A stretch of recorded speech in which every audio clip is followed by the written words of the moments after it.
Hey, welcome, all my right thinkers.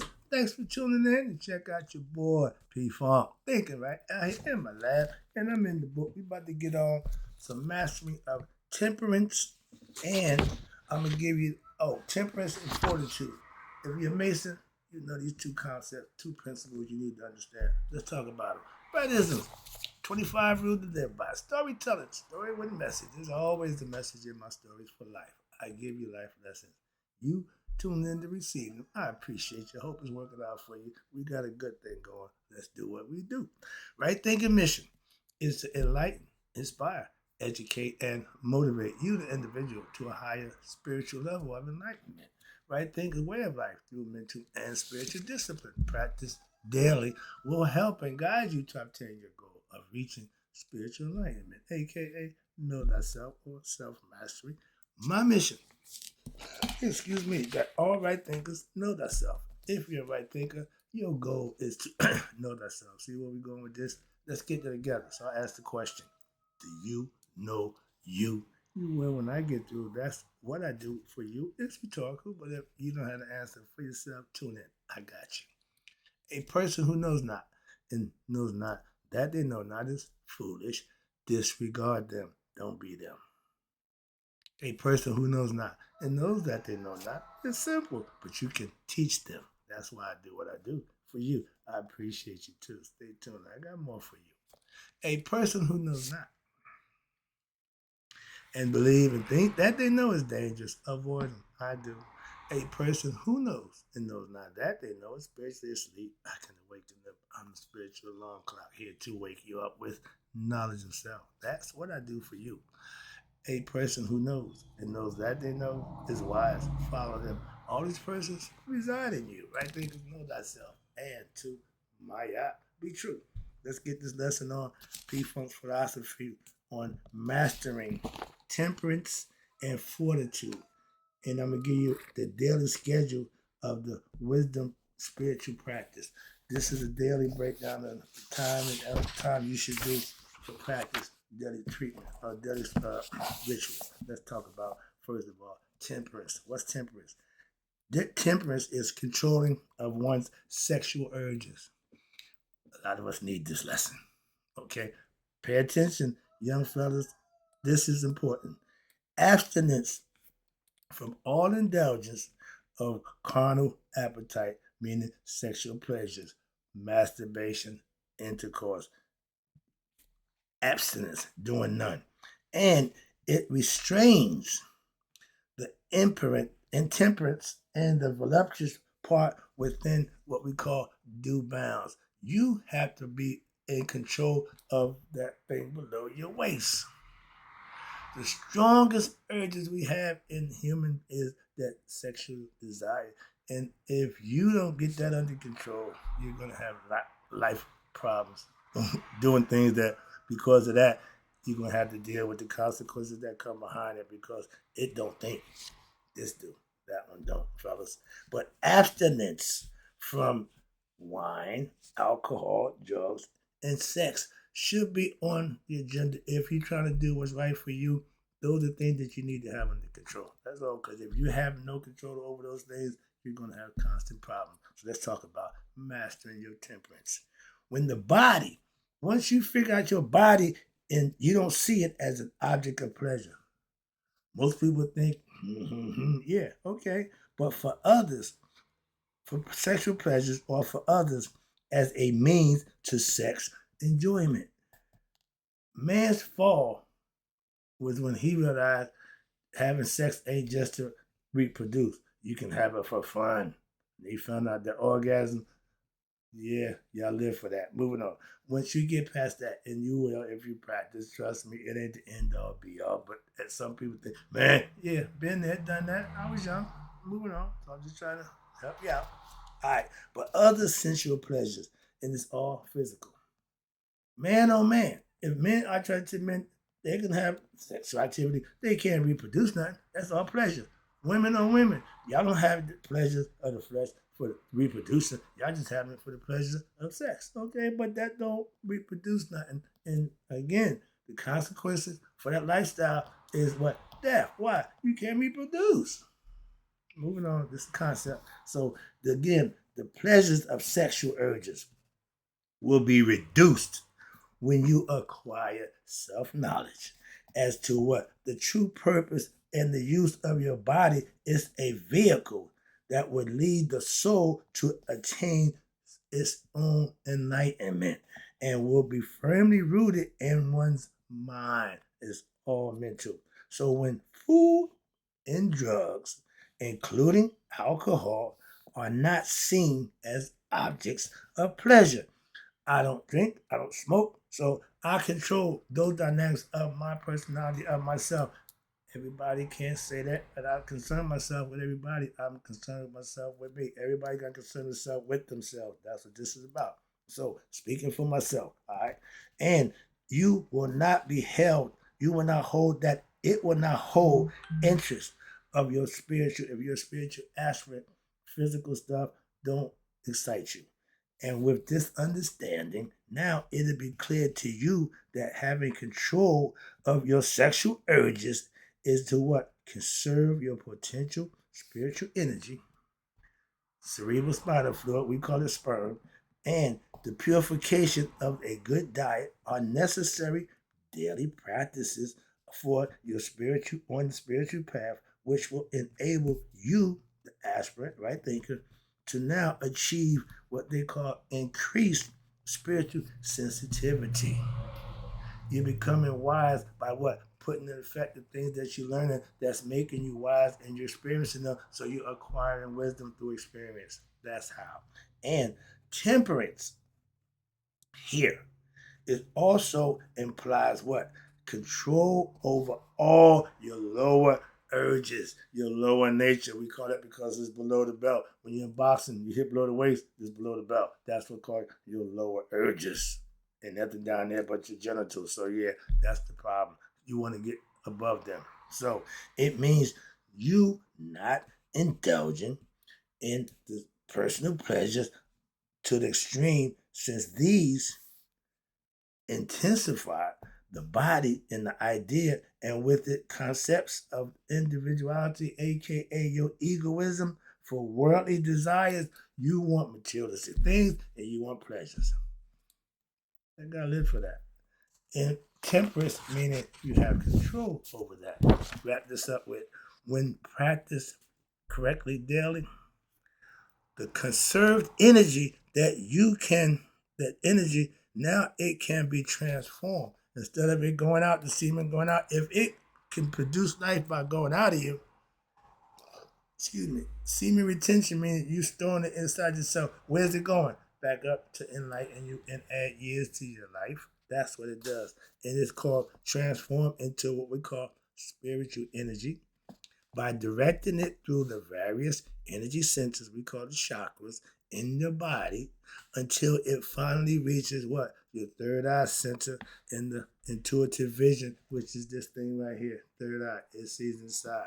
That's the idea of temperance. And when you practice retaining your semen, controlling your urges, you'll live a little longer and you'll be a little smarter.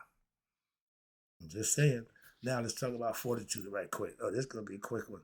No, I'm gonna put another lesson to this one. This is going too fast, but it's good information. And now let's talk about fortitude. Most people don't have a clue what fortitude is.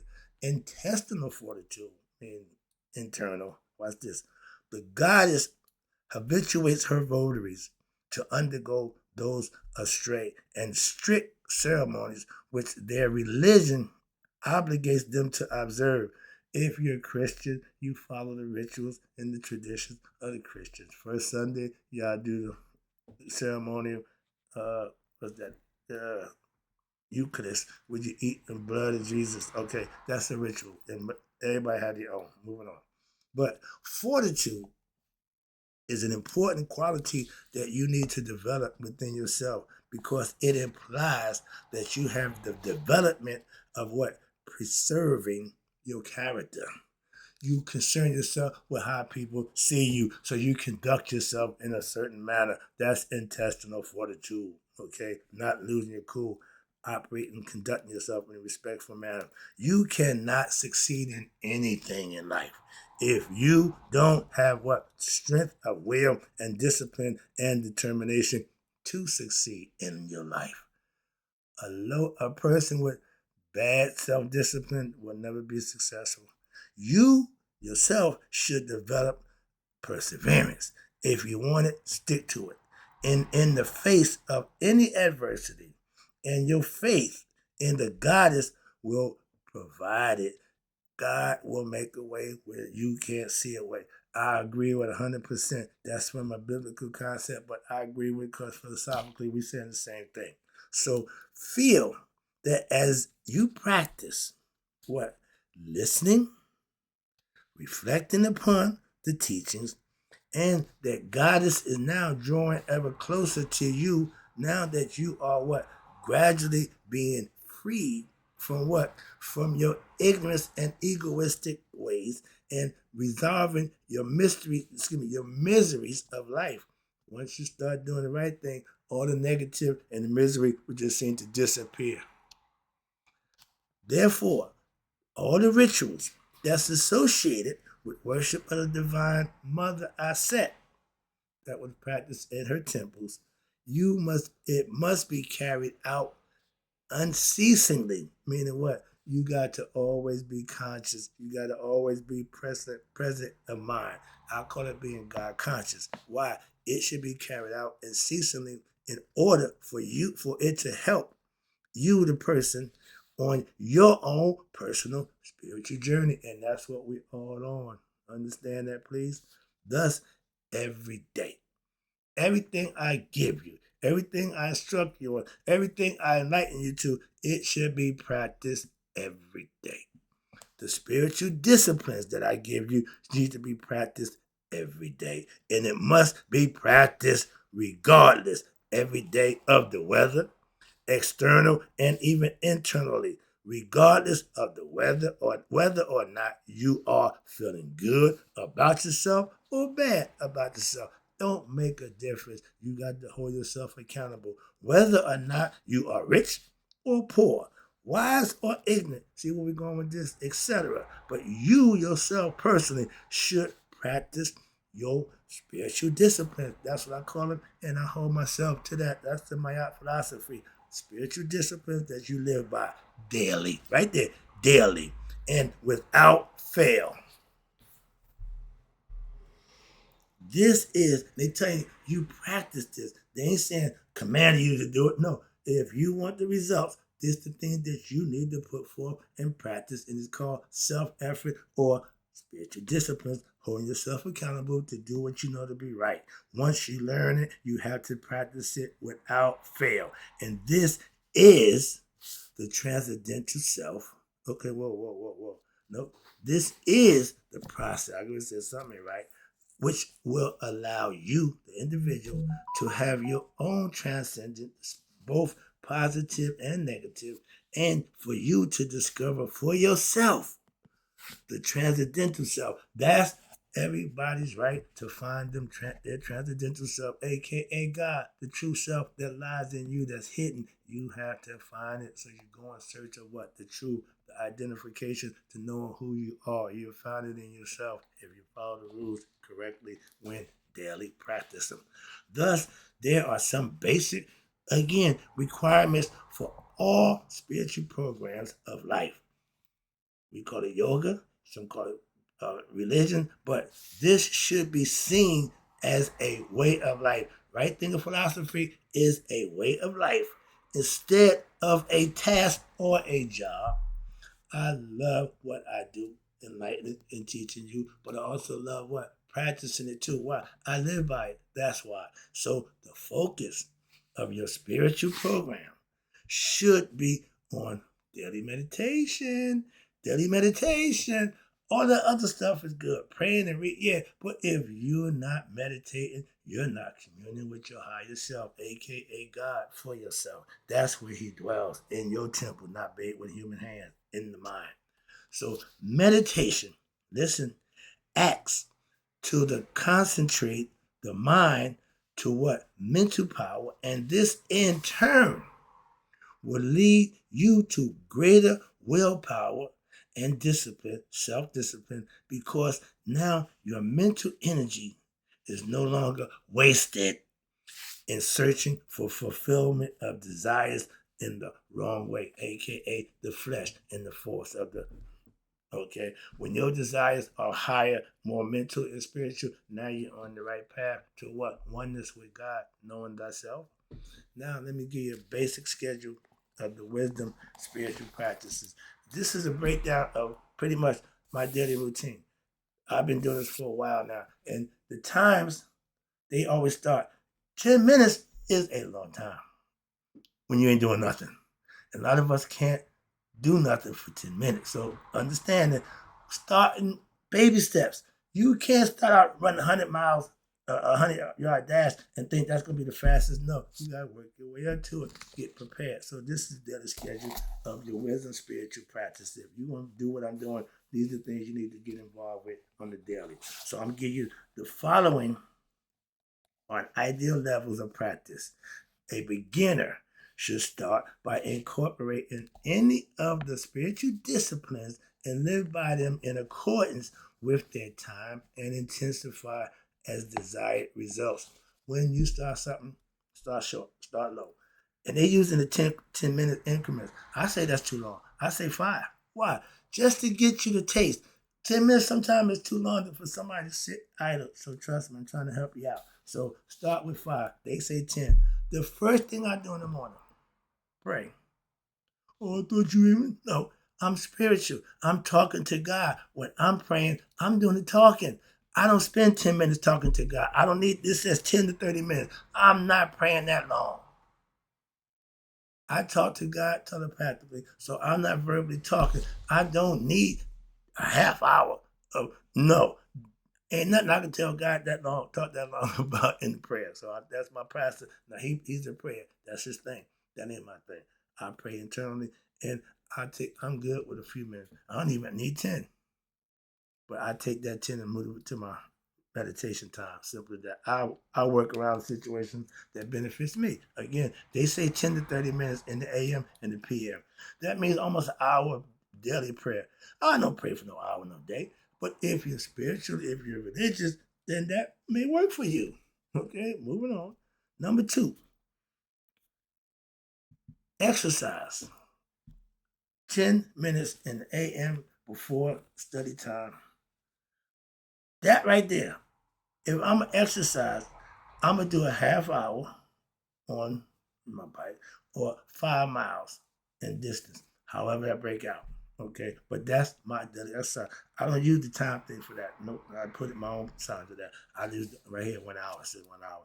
And for the daily prayer, the morning prayer, 10 to 30 minutes, in the AM and the PM, 5 in the 8 and 5 in the PM. I don't need that much. Again, I'm with man. I don't need that much. Okay, I digress. I work what works for me. Number 3, daily exercise is a must. If you're not exercising, you're wasting your time trying to get spiritually involved. Why? Your physical body got to be taken care of too. Mind, body, and soul. The body is the exercise. The prayer is the mind. And daily repetition of the divine name. That's calling out God's name in the form of your chosen Heka, aka mantras or words of power. I don't need 10 minutes, okay, of that. Again, a little too long for me. And I ain't one of them guys that go into that, I don't know, that ain't my thing, okay. That's number 3. But your job is to call out the God of your choice, and you can, talk to him, whatever you want to do for that 10 minutes in the AM and the PM. Okay, twice a day. That's what they tell me. But when you wake up before you go to bed. Number 4. This is one of the important teachings for all students. You have to be an attentive listener. Listening to the teachings. Listen to the teacher. If you tune into me, I should have your undivided attention. I'm the one giving the information. All you have to do is get it, interpret it, reflect on it, meditate on it, and it's yours. Moving on. Listening to the teacher. If you choose an audio recording of a yogic, spiritual preceptor, or sage, and listen for the minimum of 30 minutes per day. I can't get y'all to sit for 30 minutes to listen to me, but again, I digress. And without what? Any distractions, if possible. If you give me undivided, that's what you're doing. You give me undivided. You don't want to be disturbed. You don't want to be distracted. So put yourself in a position to do that. If you're a meditator, you know just what I mean. But if possible, go to a yoga spiritual center. They call them ashrams, wats, or temples. They got a temple over in India called Angkor Wat. Google it. You talk about craftsmanship? Ooh, buddy. All right. They do that thing well. And where teachings are presented by a qualified teacher of the yoga of wisdom or right thinking philosophy, Maya philosophy, Semi-Tawi, Shita Netta, whatever it is, I can teach it. And if this is not possible, tune into me every day. You form what they want to get, a study group. Somebody who's on the same path that you on, not going to argue and bicker with you. Y'all can exchange ideas and y'all can grow. But wherein the teachings now may be discussed and explored a little deeper. It don't always have to be the teacher, disciple, okay? It can be student, disciple, teaching each other. They say iron sharpens iron, okay? Number 5, studying the teaching. Right there. Studying the teachings, reading 30 minutes per day. I say 2 hours. That may be a little long. I break it down to an hour for those who ain't really proficient or good at reading. But you need to put your mind to the paper. You need to take what's paper and get it in your mind, reflect on it, meditate on it, and then you can implement it. I'm giving it to you to do just that. So daily studying. They say 30 minutes, okay? 30 minutes, that's fine. If that's what you can spend the time for, find time for that, by all means. But just make what you're studying that time something productive and positive that you can implement and use immediately. And how often? Daily. Daily reflections. Self-reflecting. I need to know how I feel about what I did yesterday. So I reflect on it. And if it's good, repeat it. If not, don't do that again. That's all. That's how you better yourself. To do the same thing in daily, and if it didn't work yesterday, that's kind of like insanity. So expect a different result. If it didn't work yesterday, it ain't gonna work today. Change the perspective, change the plan. Okay, do something different. But daily reflecting is you remembering the teachings that you're learning, doing your ordinary course of the day, right there, and what? And applying them in your daily living situation. I can't make it no clearer. To be practiced as much as possible until what? You master it. Till it becomes second nature. It becomes muscle memory to you. Bruce taught us that. He reflected. He would reflect because the body movement and the mind. His body would move as fast as his thoughts. They said by the time he hit you and you're registered, you being hit, he back looking at you. What the hell just happened? They say it's like a ghost. Did he just do that? Yeah, he did. Hand, feet, he didn't make a difference. But that's just saying you practice until you get good at it. Just anything that you do, that's what takes what? Mastering it, practicing it, when? Daily. Master, you don't stop overnight. You don't become a master overnight. 1,000 hours. I would say, I don't worry about the man who studied 1,000 kicks. I worry about the man who studied one kick 1,000 times. He's a philosopher also. He knew what he talked about. Number 7. All right. Now, again, self-mastery starts with daily meditation practice. If you're not meditating, it's going to be hard to reach that level of mastery when you and God become one, because this is the way you get there. It's like Jacob's ladder, the spider column. You got to climb the stairway. You got to meditate to commune with God. Okay? It says just right there, meditating practices. You have formal meditation where you get comfortable, get in position, and you go into your meditation state. That's 10 minutes in the AM. Should be practiced after the morning exercise. Right there. Right there. When I come from the gym, meditate time. Okay. I wake up, it's prayer time. Gym, then meditation time. This is the schedule. I've been doing this for a little while now. So yeah, they run. That's what I got it from, I guess. I'm doing just what they say. Where I got it from here. Okay. So again, after exercise, prayer, and repetition of the divine name. Okay. Maya is mine. I'm calling Maya. And informal meditation is what I profess. That's a C-section entitled Wisdom and Meditation. I'm about to give you that one next. I think that's the next lesson coming up. Yeah, wisdom and meditation. I got that for you. Break it down. But right here, daily meditation is a must. Moving on. I'm letting you know, if you're not meditating, you ain't really like Frankie Crocker back in the day. Frankie Crocker on your radio. If Frankie Crocker ain't on your radio ain't really on. If you ain't meditating, you can't commune with God, you ain't communing with God if you just praying. Simple concept. Hope you understand. All right, number 8, let me wrap it up. Selfish.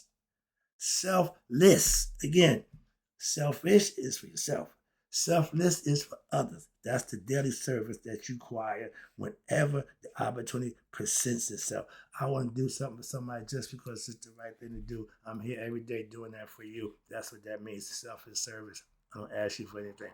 I would never will. Okay, let me wrap it up. Again, appreciate you tuning in. This is the whole point of this lesson.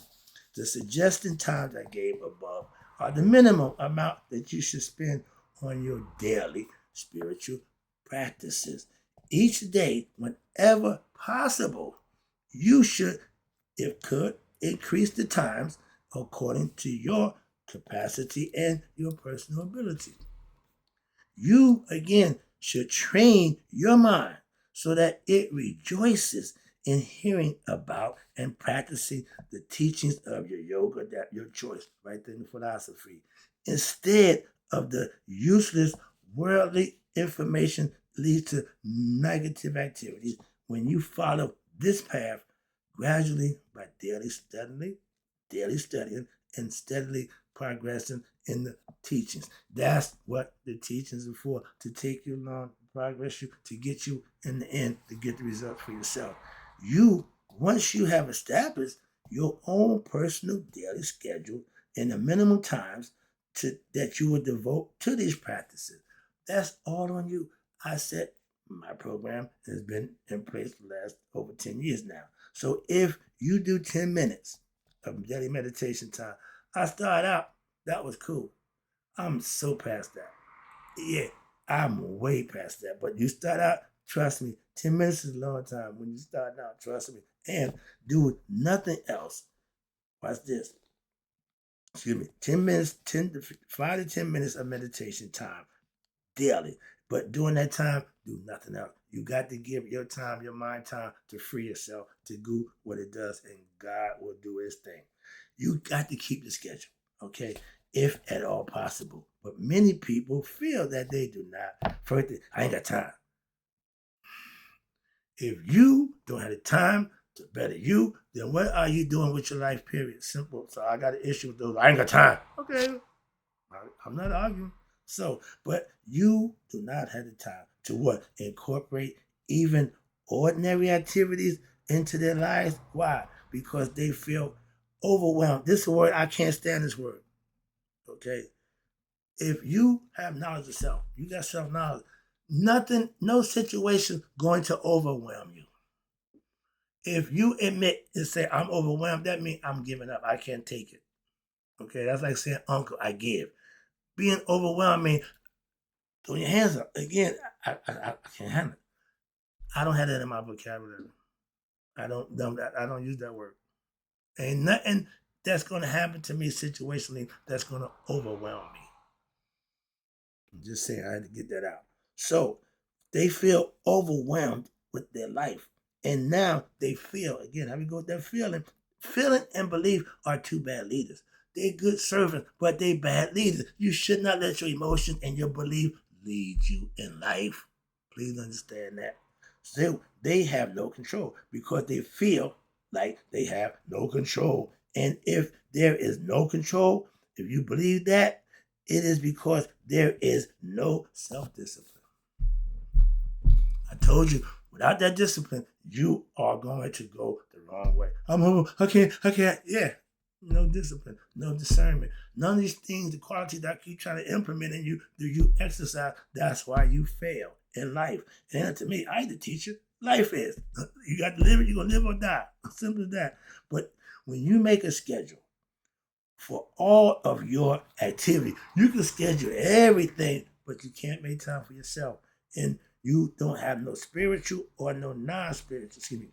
You schedule for all your activities, be they spiritual or non-spiritual, and you keep to it tenaciously.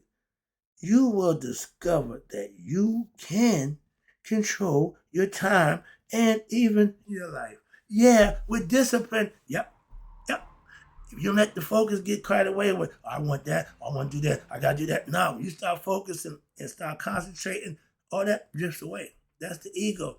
If he's in control, you're going the wrong way. If your feelings, emotions in control, you're going the wrong way. If your belief is in whatever, you're going the wrong way. So, as you now personally have to discover the glory of your own spiritual practices, that you will find even more time to now expand your spiritual program. Oh, once you get the results, that's what motivated. That's that proverbial carrot. You want more. Okay, that's desire. That's the ego. When you desire more good stuff, it's okay. It's when that desire overrides your ability to have rational logic and reason to do what? The wrong stuff or bad stuff. That's when it's not good. Okay? So ultimately, you yourself is the one who create your lifestyle. Yep. You are you're the captain of that ship, which is eternally, watch this, entirely spiritualized. We are spiritual beings having a human experience. To wake up and become conscious of who you are, this human experience becomes fun. It becomes fun. Why? I'm in control now. I do what I want to do. That's a beautiful thing. I don't even know how I got here, but my whole life goal was to be independent of a whole bunch of stuff. Next is debt free, but spiritually, I'm free. All right. But this means, wrap it up, right? Oh, Lord. This means that every act in your life is all based on what? The wisdom teachings that you practice, aka Maya, right? Thinking philosophy. So therefore, you will not spend a particular amount of time of day devoted to your spiritual practices. Meditation is that. But every facet of your life, I'm Maya conscious. I'm doing everything based on what my spiritual disciplines is always on point. In your life, your facet, in every facet of your life, I practice Maya. That's being God conscious. And now you will become spontaneous. You become a spontaneous worshiper of the divine. I'm going to worship God. He's on my mind all the time. I can do it at spontaneous drop of thought. That's the deep trying to teach you. You should be God conscious where you can call on God at any time. I said call God whenever she needed him, and he came every time she called. That's power. You got the same power. Practice it. Use it. Master it. And you'll see for yourself. Hope you enjoy the lesson. No it wasn't no law, but hope you learn it. This all in the process of what? You knowing thyself. Hope you got it. In closing, right thinkers, may you all live to be 100. Me, 100 miles a day, so I never know my right thinkers who now understand mastering temperance and fortitude and following a basic schedule for spiritual practice. They passed away. That was a mouthful. I'll be right back.